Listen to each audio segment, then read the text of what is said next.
اللہ کسی کو اس کی طاقت سے زیادہ نہیں آزماتا ہے، اور جس آزمائش سے آپ گزر رہے ہیں وہ ہرگز آپ کی طاقت سے زیادہ نہیں ہے۔ بس آپ یہ بات سمجھ لیں کہ اس دنیا میں ہر انسان کا ٹیسٹ الگ ہے اور ہر کسی کا رزلٹ بھی الگ ہی آئے گا۔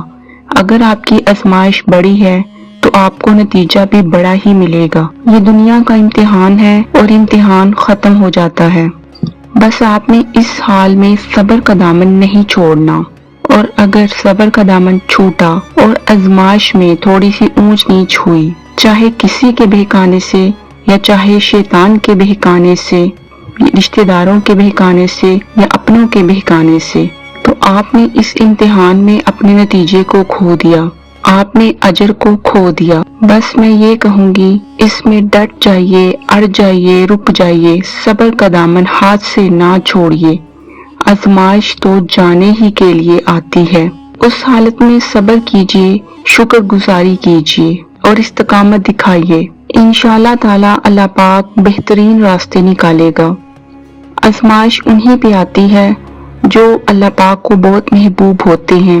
سب سے زیادہ آزمائشیں انبیاء کرام نبیوں پہ آئیں۔ زندگی آزمائشوں کا سمندر ہے، کبھی یہ کسی سے لے کر آزماتا ہے تو کسی کو بے تحاشا دے کر آزماتا ہے۔ بس کہیں صبر کی اور کہیں شکر کی آزمائش ہے۔ جب وہ تمہیں صبر کی انتہا کو لے آیا ہے تو یقین رکھو کہ آزمائش اب ختم ہونے والی ہے، اور پھر تمہیں ہر اس چیز سے نواز دیا جائے گا جس کے لیے تم رو رو کر اللہ سے فریاد کرتے ہو۔ یہ آزمائش کا وقت کچھ ہی دیر کا ہے، پھر وہی ہوگا جو تمہاری دعاؤں میں ہے۔ ایک دفعہ حضرت علی رضی اللہ عنہ سے کسی نے پوچھا، یہ کیسے پتا چلے گا کہ جو پریشانی یا مصیبت ہم پر آئی ہے وہ اللہ کی طرف سے آزمائش ہے یا ہم پر اللہ کی طرف سے سزا ہے؟ حضرت علی نے جواب دیا، جو مصیبت تجھے اللہ کی طرف لے جائے وہ آزمائش ہے، اور جو مصیبت تجھے اللہ سے دور کر دے وہ سزا ہے۔ نہ جانے کیسے پرکھتا ہے مجھے میرا خدا، امتحان بھی سخت لیتا ہے اور پھر ہارنے بھی نہیں دیتا۔ من پسند چیز سے ہی تو آزمائش کی شروعات ہوتی ہے۔ جب کوئی آزمائش شروع ہو جائے تو اس وقت تک ختم نہیں ہوتی جب تک اس سبق کو سیکھا نہ جائے جو اس میں پوشیدہ ہے۔ آپ کو پتہ ہے اللہ ہمیں آزمائش میں کیوں ڈالتا ہے؟ رسول اللہ صلی اللہ علیہ وآلہ وسلم نے ارشاد فرمایا، جب اللہ کسی بندے کو پسند کرتا ہے تو اس پر خوب آزمائشیں ڈالتا ہے۔ آزمائش تب شروع ہو جاتی ہے جب کوئی چیز جان سے پیاری ہو جاتی ہے۔ انسان جتنا کسی چیز کی چاہ رکھتا ہے اتنا ہی اس پر آزمایا جائے گا، اور اللہ کے ہاں محبت کا اصول یہ ہے کہ جتنا زیادہ اللہ تمہیں پسند کرے گا اتنا ہی زیادہ وہ تمہیں آزمائش میں ڈالے گا۔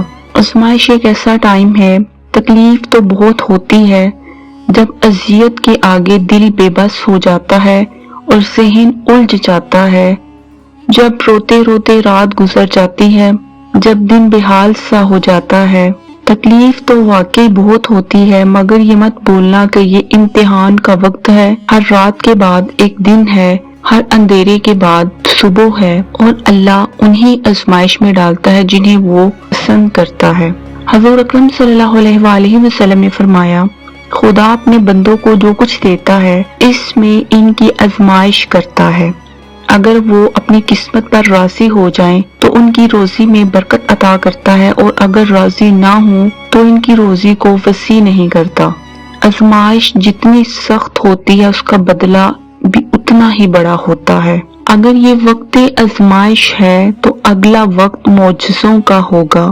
پیارے بہن بھائیوں، میری اللہ پاک سے دعا ہے کہ آپ میں سے جو لوگ بھی اس سخت اور آزمائش کے وقت سے گزر رہے ہیں وہ جلدی سے ختم ہو جائے، اور اس کے بعد معجزوں اور خوشیوں کا وقت ہو اور آپ کو سکون مل جائے۔ آمین ثم آمین۔